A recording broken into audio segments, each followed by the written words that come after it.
Doctor साहब, ये भी कहिएगा कि ईरान के पास अब स्ट्रेटजी क्या रह गई है, क्योंकि ईरान ने कहा है कि जब से अमेरिका ने आज हमला किया, ईरान ने कहा है कि अब जंग का बाकायदा आगाज़ हो गया है और हम भरपूर जवाब देंगे। एक जानिब उन्होंने स्ट्रेट ऑफ हर्मुज़ बंद कर दी है ताकि यूरोपीय ममालिक जो हैं परेशान हों और वो जाके शायद आगे जाके आवाज़ उठाएं और जंगबंदी हो सके। दूसरी जानिब अब यूएन से भी दरख्वास्त की है कि हंगामी इजलास बुलाया जाए। तो रास्ता दिखाई दे रहा है कि ईरान जो है जंगबंदी की जानिब, शायद मुज़ाकरात की जानिब जाना भी चाह रहा है, लेकिन अपनी सोवरेंटी को कंटिन्यू करने के लिए वो जवाब भी दे रहा है। ने अटैक किया है रात को ईरान के ऊपर, ये उसी नेचर का अटैक है जिस नेचर का अटैक इंडिया ने पाकिस्तान के ऊपर किया था। और साथ ही अटैक करने के बाद उन्होंने कहा था कि हम आगे इस मामले को आगे नहीं बढ़ाना चाहते, बस हमने सिर्फ कुछ टारगेटेड साइट्स को हिट किया है और अब हम अमन की तरफ आना चाह रहे हैं। लेकिन जाहिर है जो एक सॉवरन मुल्क होता है उसके ऊपर जब इस तरह का अटैक होता है तो वो फिर खामोश नहीं रहता और पाकिस्तान ने भरपूर जवाब दिया। ईरान के मामले में भी आपने अगर डोनाल्ड ट्रंप की वो ट्वीट पढ़ी है जो उसने रात को ये अटैक्स करने के बाद जी। की है, तो उसने कहा है कि ये अब वक्त है पीस का, यानी हम इससे आगे नहीं बढ़ना चाहते। तो मुझे लगता है कि अमेरिका के जो अटैक्स थे वो ज्यादा फेस सेविंग के लिए थे, ना कि ईरान को कोई खातिर ख्वाह नुकसान पहुंचाने के लिए थे।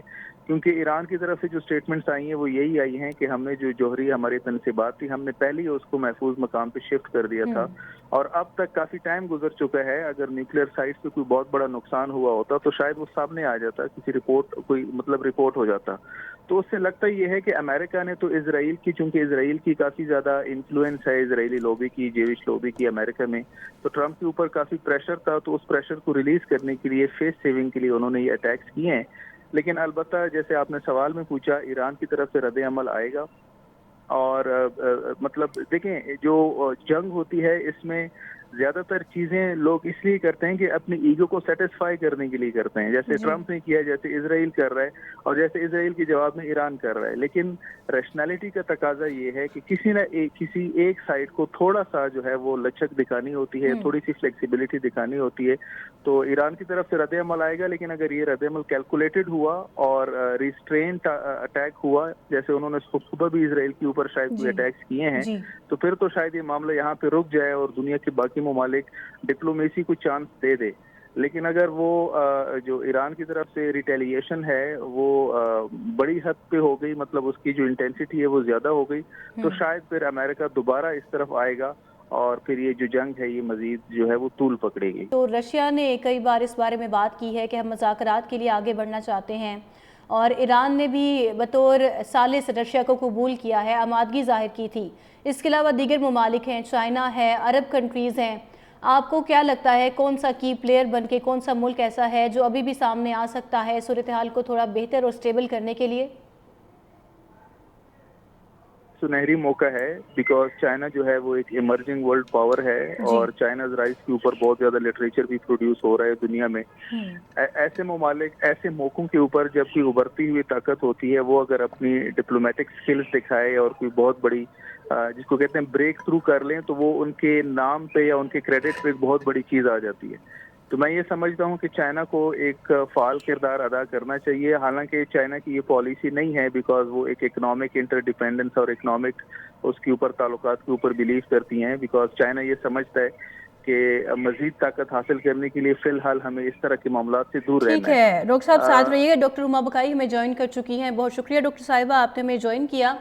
सिचुएशन इस टाइम आपके सामने है। ईरान जो है कह रहा है कि जंग का बाकायदा आगाज़ हो गया और जवाब दिया भी गया है आज इसराइल पे अटैक करने के बाद।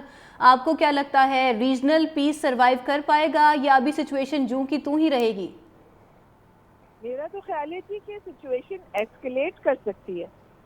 अच्छा, सूरत हाल मजीद खराब हो सकती है, क्योंकि इजराइल ने अपनी जो उसकी शुरू से काविश थी कि किसी तरह इस जंग में ईरान और अमेरिका को डायरेक्टली इंगेज करा दे, उसमें इजराइल कामयाब हो गया है और जो टॉक्स थी वो भी सबोटाज होके खत्म हो गई। यानी ईरान में जितनी ऐसी फोर्सेस थी जो अमेरिका के साथ एंगेजमेंट की बात करती थी या पीस की बात करती थी, वो तमाम फोर्सेस ईरान में इस वक्त मार्जिनलाइज हो गई और अमेरिकन फॉरेन पॉलिसी होस्टेज हो गई है ज़ियोनिस्ट एजेंडा को।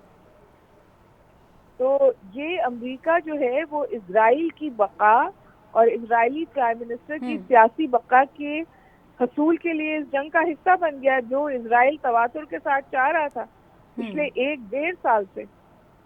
और ईरान ने तो अब बिल्कुल वाज़ेह बात कह दी है कि जितने अमेरिकन इंटरेस्ट हैं जी या अमेरिकन सिटीजन्स हैं आउटसाइड अमेरिका, वो अब हमारे लेजिटिमेट टारगेट्स हैं। तो ये जंग तो न सिर्फ ये कि फैल रही है, बल्कि इंतहाई मुश्किल और तकलीफदेह हो सकती है। और फिर अगर ईरान इस जंग को सी लेन्स पे ले जाता है, स्ट्रेट ऑफ होर्मुज़ बंद कर देता है, तो पूरी दुनिया का ट्रेड समझिए चोक हो जाएगा। वो एक और मुश्किल डायमेंशन है। और आपने देखा कि ईरान ने बिल्कुल वाज़ेह तौर पर वहाँ जवाब दिया है अमेरिकन अटैक का, जहाँ सबसे ज्यादा तकलीफ होती है। यानी उसने मिसाइल्स की बारिश की है सेंट्रल और नदर्न इजराइल में।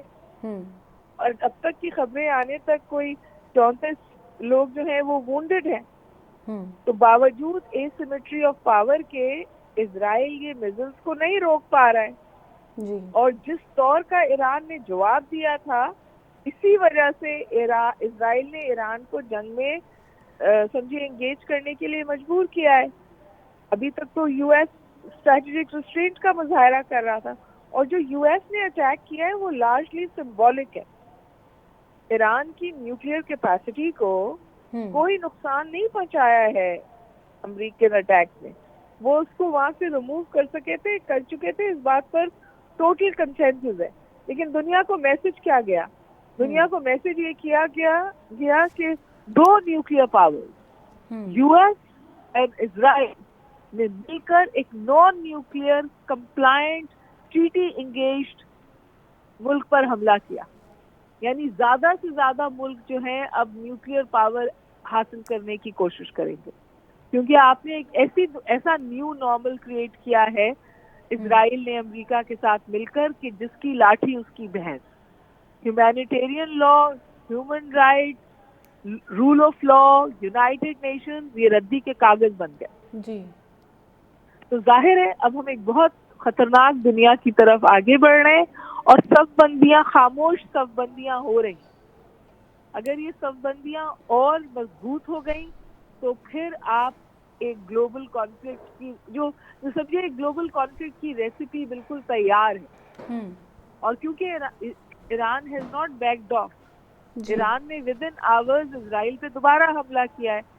और इजराइल और अमेरिका दोनों का ये कहना है कि जो टेक्नोलॉजी अब ईरान इस्तेमाल कर रहा है वो खतरनाक है और उससे ज्यादा पोटेंट है जिसका अंदाजा शायद अमेरिका और इजराइल को था।